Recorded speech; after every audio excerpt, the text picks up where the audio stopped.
السلام علیکم ورحمۃ اللہ تعالی وبرکاتہ۔ الحمد للہ رب العالمین،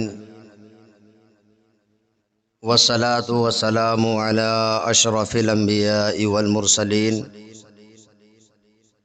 وعلی آلہ وصحبہ اجمعین، اما بعد،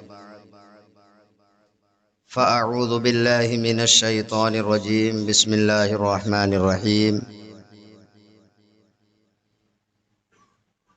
وَأَقِيمُوا الصَّلَاةَ وَآتُوا الزَّكَاةَ آمنت باللہ صدق اللہ العظیم وصدق رسولہ النبی الکریم۔ سب سے پہلے ہم اور آپ مل کر انتہائی عقیدت و محبت کے ساتھ ہدیہ درود و سلام نچھاور کریں اور بآواز بلند درود پاک پڑھیں۔ اللہم صلی علی سیدنا و مولانا محمد وبارک وسلم، صلاۃ و سلاما علیک یا رسول اللہ صلی اللہ تعالی علیہ وسلم۔ آج ہم بات کریں گے موضوع زکوٰۃ پر۔ اس مختصر سے وقت میں یہ بھی بتانا ہے کہ کس پر زکوٰۃ فرض ہے، اور جب زکوٰۃ فرض ہے تو جب اس کو ادا کریں تو کیسے ادا کریں، اور زکوٰۃ کا مال کہاں آپ صرف کر سکتے ہیں اور کہاں نہیں کر سکتے۔ یہ سوال ذہن میں رکھیے گا، اس کے پورے جوابات آپ کو ابھی ملیں گے۔ زکوٰۃ جس طرح سے نماز پورے دن میں 5 مرتبہ فرض ہے، روزہ سال میں 1 مہینے کا فرض ہے، حج زندگی میں 1 مرتبہ فرض ہے، اسی طرح کچھ کنڈیشن کے ساتھ زکوٰۃ بھی سال میں 1 مرتبہ فرض ہے۔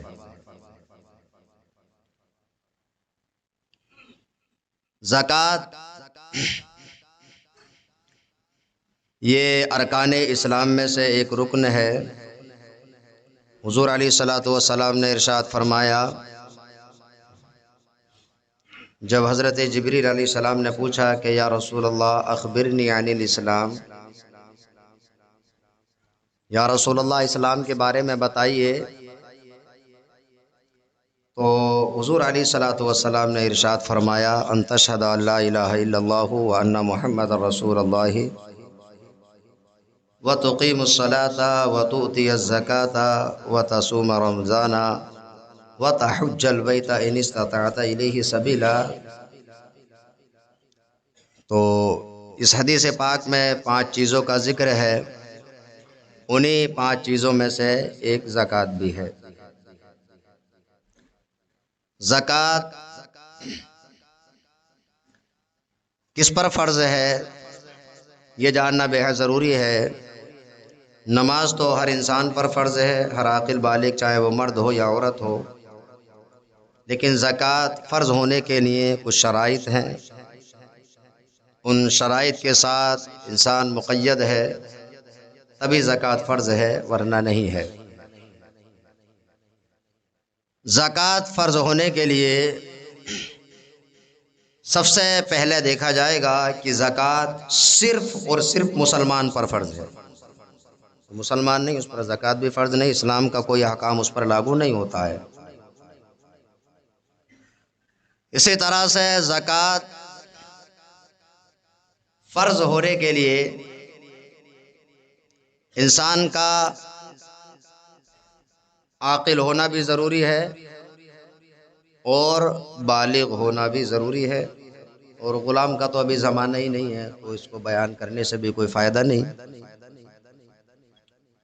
اور زکوٰۃ فرض ہونے کے لیے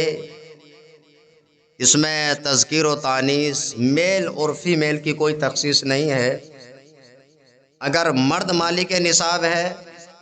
تو مرد پر زکوٰۃ فرض ہے، اور اگر عورت مالک نصاب ہے تو عورت پر زکوٰۃ فرض ہے، اور اگر دونوں مالک نصاب ہیں تو دونوں پر زکوٰۃ فرض ہے۔ زکوٰۃ فرض ہونے کے لیے مالک نصاب ہونا ضروری ہے۔ مالک نصاب کسے کہتے ہیں؟ مالک نصاب وہ ہے کہ جو 7.5 تولہ سونا یا 52.5 تولہ چاندی یا اس کی مقدار درہم و دینار یا روپیہ یا مال تجارت کا مالک ہو۔ اب یہاں پر ایک جملہ سمجھنے کا ہے، لوگ بار بار یہ مسئلہ پوچھتے ہیں کہ میرے پاس میں 4 تولہ سونا ہے، کوئی کہتا ہے 5 تولہ سونا ہے، اور میرے پاس میں 2 تولہ چاندی ہے۔ تو میں نے اس لیے بڑی تاکید کے ساتھ بولا 7.5 تولہ سونا یا 52.5 تولہ چاندی، اور نہیں، دونوں ملا کر کے نہیں کرنا، دونوں میں سے کوئی ایک بھی اگر ہو جائے تو پھر زکوٰۃ فرض ہے، چاہے 7.5 تولہ سونا ہو یا 52.5 تولہ چاندی ہو، یہ اس کی ایک مقدار ہو گئی۔ اگر کسی کے پاس میں سونا یا چاندی تو نہیں ہے، اس کے پاس میں اتنا روپیہ ہو یا اس کے پاس مال تجارت ہو، مال بھرا ہوا ہو، وہ مال تجارت کچھ بھی ہو سکتا ہے، اس کی کپڑے کی دکان ہو یا کسی بھی چیز کی دکان ہو، یا پھر اس نے مکان ہی کیوں نہ خریدا ہو تجارت کی نیت سے، بہت سارے لوگ پلاٹنگ کرتے ہیں، اگر وہ تجارت کی نیت سے ہے تو اس پر زکوٰۃ لگے گی، زکوٰۃ فرض ہے۔ اور زکوٰۃ فرض ہونے کے لیے جو آپ کے پاس میں مال ہے وہ مال حاجت اصلیہ سے فارغ ہو۔ حاجت اصلیہ اس کو کہتے ہیں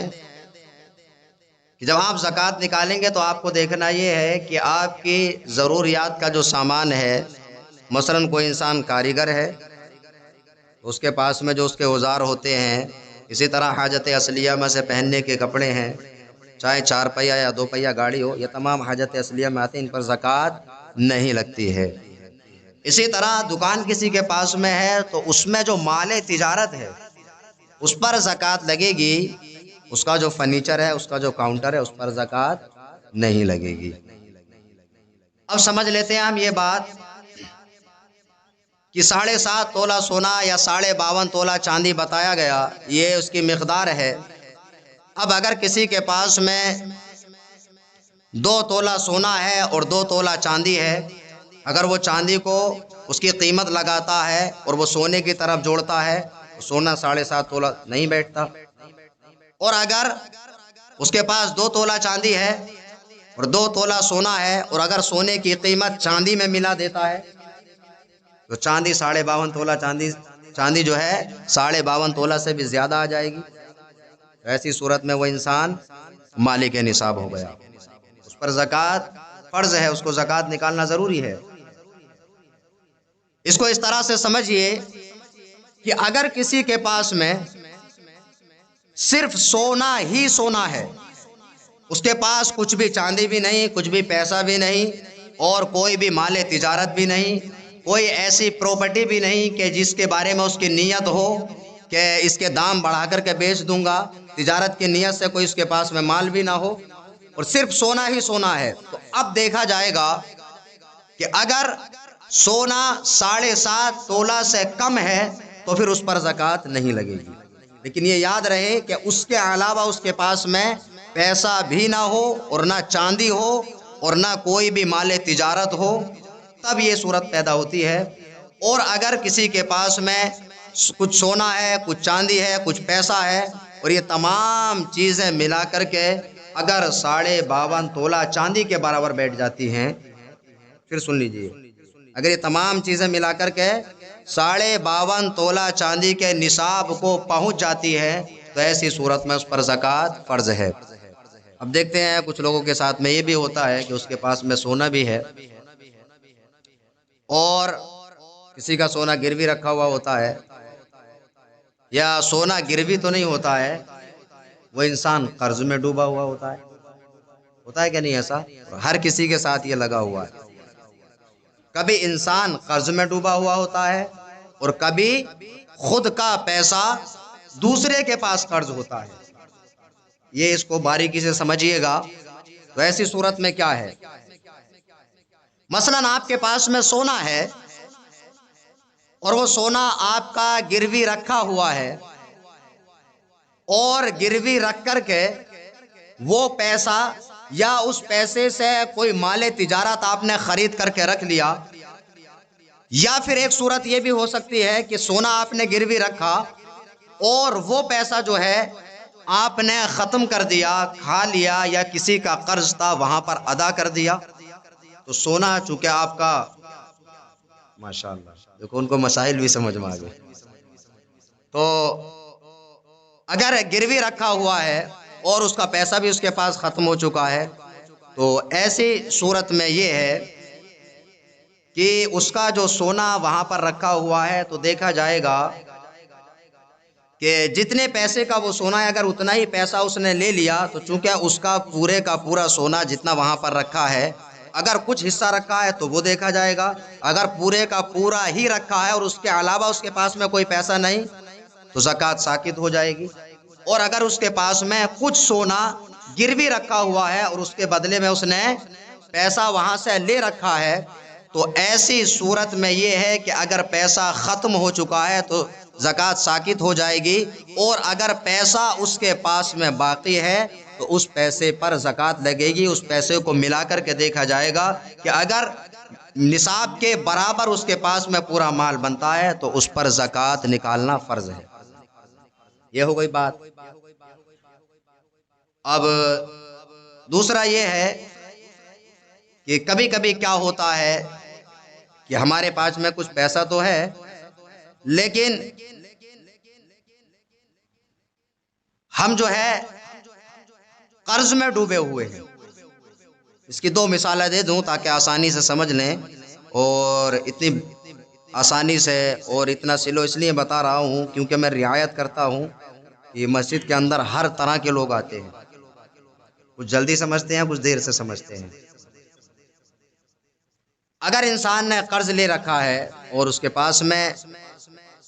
نصاب کے برابر مال بھی موجود ہے یا نصاب سے زیادہ موجود ہے، تو ایسی صورت میں یہ دیکھا جائے گا،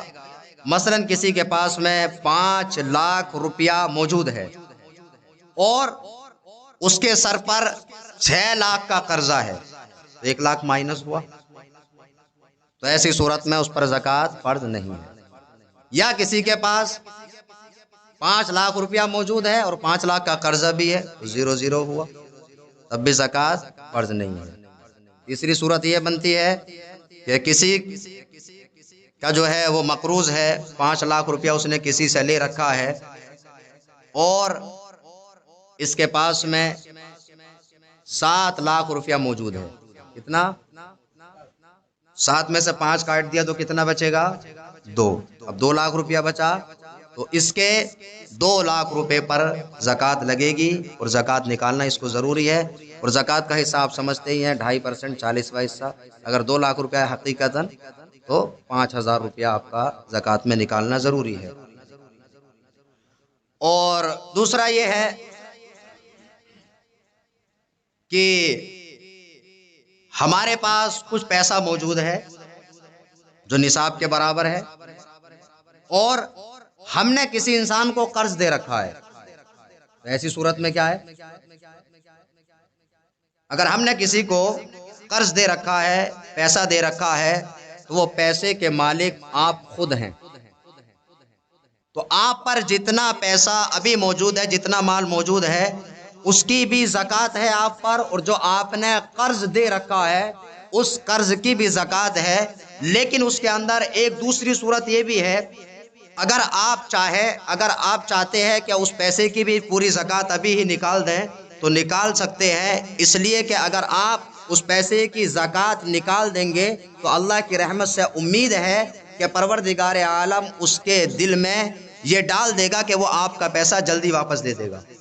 لیکن اس کے اندر ایک چھوٹ بھی ہے، وہ یہ کہ اگر آپ نے کسی کو قرض دے رکھا ہے اور وہ قرض نہیں مل رہا تو اس کی زکوٰۃ آپ چاہیں تو نہیں بھی نکال سکتے، لیکن اس کا مطلب یہ نہیں کہ زکوٰۃ اس پر فرض نہیں۔ مثلا آپ نے کسی کو 5 لاکھ روپیہ دے رکھا ہے، 5 لاکھ آپ پر موجود ہے، تو آپ چاہیں تو 10 لاکھ کی زکوٰۃ نکال سکتے ہیں، جو قرض میں ہے اس کی بھی اور جو آپ کے پاس موجود ہے اس کی بھی، اور آپ چاہیں تو جو آپ کے پاس میں 5 لاکھ موجود ہے اس پیسے کی آپ زکوٰۃ نکال دیں، اور جو 5 لاکھ روپیہ کسی کے پاس میں موجود ہے اس کی زکوٰۃ ابھی نہ نکالیں، لیکن یہ ذہن میں رہے جب وہ پیسہ آپ کو واپس ملے گا، چاہے 2 سال کے بعد ملے یا 10 سال کے بعد ملے، ہر سال کا حساب لگا کر کے اس کی زکوٰۃ آپ کو نکالنا ہوگا۔ سمجھ گئے؟ ہر سال کا حساب لگا کر کے، مثلا آپ نے 5 لاکھ کی زکوٰۃ نکالی تو جتنی نکل گئی ایک زکوٰۃ ہو گئی، پھر 5,000 اس میں سے کم کر دیا آپ نے، یا جتنا بھی اس میں سے زکوٰۃ نکلی پھر اس کی نکالیں گے، جتنے دن کے بعد وہ پیسہ ملا اس کے ہر سال کا حساب جوڑ کر کے آپ کو زکوٰۃ نکالنا ہوگی، اور اگر آپ نے جب اس کے پاس میں وہ قرض تھا اسی وقت نکال دی تو آپ کو اس کی دوبارہ زکوٰۃ نکالنے کی ضرورت نہیں ہے۔ اسی طرح سے اس کے بارے میں ہے کہ کسی نے کسی کو قرض دے رکھا ہے، اور اگر وہ قرض کا حساب لگاتا ہے تو مالک نصاب ہے، اور اس کے پاس میں اتنا اسباب موجود نہیں ہے کہ اس قرض کو اگر ہٹا کر کے دیکھا جائے تو اس کو مالک نصاب سمجھا جائے، تو ایسی صورت میں کیا ہے؟ ایسی صورت میں بھی یہی ہے کہ وہ چاہے تو زکوٰۃ نکال سکتا ہے اور چاہے تو زکوٰۃ نہ نکالے، لیکن جب وہ پیسہ واپس آ جائے گا تو اس کی زکوٰۃ اس کو نکالنا ہوگی۔ اب بات رہی ہے کہ کچھ لوگ جو رہنے کا مکان ہے اس کے علاوہ بھی گھر خریدتے ہیں، الگ الگ سے گھر ہوتے ہیں۔ دیکھیے اس میں دو صورتیں پیدا ہوتی ہیں، ایک تو یہ ہے کہ اگر آپ نے وہ اپنی ضرورت کے لیے خریدا یہ سوچ کر کے ہمارے بچوں کے کام آئے گا، ہمارے کام آئے گا،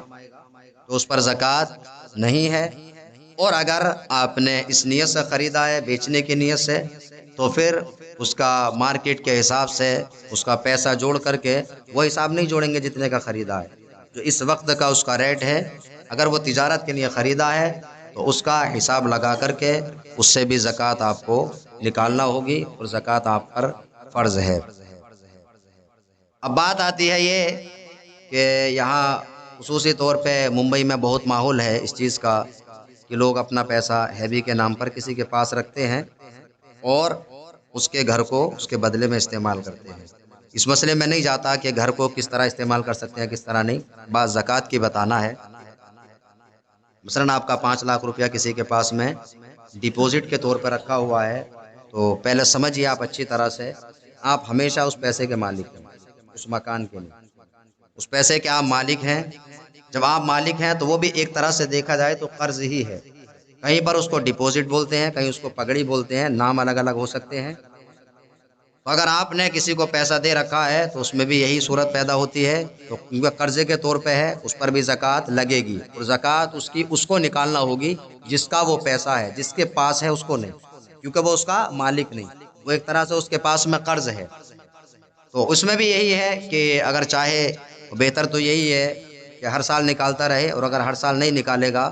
تو جب وہ پیسہ مل جائے تو اس کی حساب لگا کر کے زکوٰۃ نکالنا ضروری ہے۔ اور اب اختصار میں یہ بھی بتا دوں کہ جب آپ زکوٰۃ نکالتے ہیں یا فطرے کی رقم، دونوں کی بتا دوں ایک ساتھ، وہ آپ کہاں صرف کر سکتے ہیں کہاں نہیں کر سکتے۔ زکوٰۃ نکالنا یہ الگ چیز ہے، اور زکوٰۃ کو اس کے صحیح مستحق تک پہنچا دینا یہ دوسری چیز ہے۔ اگر آپ نے زکوٰۃ نکالی اور صحیح مستحق کو جو زکوٰۃ کا مستحق ہے اس کو اس کا مالک نہیں بنایا تو ایسی صورت میں آپ کی زکوٰۃ ادا نہیں ہوگی، یہ ذہن میں رکھیں۔ تو زکوٰۃ نکالتے وقت یا فطرے کی رقم ادا کرتے وقت یہ ذہن لگانا، یہ دھیان میں رکھنا بھی ضروری ہے کہ جو آپ زکوٰۃ کا مال کسی کے سپرد کر رہے ہیں تو وہ اس مال کا مستحق ہو، اگر غیر مستحق کو آپ زکوٰۃ کا پیسہ ادا کریں گے تو آپ کی زکوٰۃ ادا نہیں ہوگی، سمجھ رہے ہیں؟ اور بات رہی ویسے اگر آپ صدقے نافلہ کے طور پہ کسی کو بھی دے سکتے ہیں، اس میں کوئی حرج نہیں ہے، ثواب اس میں بھی ملتا ہے، لیکن زکوٰۃ جو ہے وہ شریعت کا خصوصی حق ہے اور یہ خصوصی لوگوں کے لیے ہے۔ اللہ رب العزت نے کس کو زکوٰۃ دے سکتے ہیں یہ بھی قرآن میں بیان فرمایا، انما الصدقات للفقراء والمساکین والعاملین علیہا والمؤلفۃ قلوبہم وفی الرقاب والغارمین وفی سبیل اللہ وابن السبیل۔ تو اس میں 8 طرح کے لوگوں کا ذکر کیا گیا ہے کہ آپ 8 طرح کے لوگوں کو زکوٰۃ دے سکتے ہیں، لیکن ابھی ماحول کے حساب سے کیونکہ حکومت جو ہے حکومت اسلامیہ نہیں، تو آج کے دور میں خصوصی طور پہ ہم دیکھیں تو آپ 5 طرح کے لوگوں کو زکوٰۃ دے سکتے ہیں۔ اگر ان 5 طرح کے لوگوں میں سے اگر کسی چھٹی طرح کے انسان کو آپ زکوٰۃ دیتے ہیں تو آپ کی زکوٰۃ ادا نہیں ہوگی۔ یہ بہت اہم بات بتا رہا ہوں۔ سب سے پہلے ذکر کیا گیا انما الصدقات للفقراء والمساکین، زکوٰۃ جو ہے فقیروں اور مسکینوں کے لیے ہے۔ اب فقیر کسے کہتے ہیں؟ فقیر کا مطلب یہ نہیں ہے کہ مائک لے کر کے جو ہے بھیک مانگنا، وہ فقیر کا ڈیفینیشن الگ ہوتا ہے۔ شریعت میں فقیر اس کو کہتے ہیں کہ جو انسان خود مالک نصاب نہ ہو اس کو فقیر کہتے ہیں، تو اس کو آپ زکوٰۃ کا مال دے سکتے ہیں۔ دیکھا جاتا ہے کچھ لوگ بھیک مانگتے ہیں، اگر ان پر دیکھا جائے تو اگر آج کے دور میں کسی کے پاس میں 25 سے 30 ہزار روپیہ ہے تو وہ 52.5 تولہ چاندی کے برابر بیٹھ جاتا ہے، تو ایسی صورت میں اس کو زکوٰۃ لینا جائز کہاں سے ہوگا؟ کہاں کا تو زکوٰۃ لینا جائز ہونا اس پر خود پر زکوٰۃ فرض ہے۔ اور کوئی انسان محتاج ہے یا آنکھ سے نابینا ہے تو اس کو بھی زکوٰۃ کا مال آپ تب ہی دے سکتے ہیں جبکہ وہ مستحق ہو۔ اگر اس کے پاس میں خود اتنا مال موجود ہے کہ جو نصاب کے برابر پہنچ جاتا ہے تو اگر آپ اس کو اپنی زکوٰۃ کا پیسہ دیں گے تو آپ کی زکوٰۃ ادا نہیں ہوگی۔ تو فقیر کا ڈیفینیشن یہ ہے کہ جو خود مالک نصاب نہ ہو، اور مسکین، یہ مساکین مسکین کی جمع ہے، مسکین اس کو کہتے ہیں کہ جس کے پاس میں نہ کھانے کے لیے کچھ ہو نہ پہننے کے لیے کپڑا ہو، اس کو مسکین کہتے ہیں۔ اور دوسری طرح کا یہ ہوا کہ اس کو بھی آپ زکوٰۃ دے سکتے ہیں۔ اور تیسرا یہ ہے والغارمین، وہ انسان دیکھنے میں تو بہت اچھا لگتا ہے، گھر بھی ہے، سب کچھ موجود ہے، وہ قرض میں ڈوبا ہوا ہے۔ وہ سارے لوگ ہوتے ہیں کہ اتنی اس کے پاس میں بیچارے کی پراپرٹی نہیں ہوتی ہے کہ جتنا اس کے اوپر قرض ہو جاتا ہے۔ تو اگر کوئی قرض میں ڈوبا ہوا ہے تو اب یہ ضروری نہیں ہے زکوٰۃ اسی کو ادا کریں گے جو ہاتھ پھیلا کر کے آپ کے پاس آئے گا، تو آپ اس کو بھی زکوٰۃ دے کر کے اس کا قرض ادا کرا سکتے ہیں، اس کو بھی زکوٰۃ دینا جائز ہے۔ لیکن یہ یاد رہے کہ کہیں ایسا نہ ہو کہ اس پہ قرض بھی ہے اور اس کے پاس میں بہت سارا مال موجود ہے، مال تجارت موجود ہے، تب آپ نہیں دے سکتے۔ اس کی مثال یہی ہے کہ اس کے پاس میں کچھ بھی موجود نہیں یا جتنا موجود ہے اس سے زیادہ قرض ہے، تب آپ اس کو زکوٰۃ دے سکتے ہیں۔ اور پھر ہے وفی سبیل اللہ، جو لوگ اللہ کی راہ میں ہوں، چاہے وہ مجاہدین ہوں یا طلب علم میں جو لوگ لگے ہوئے ہوں، ان کو بھی آپ اپنے زکوٰۃ کے پیسے میں سے دے سکتے ہیں، جائز اور درست ہے۔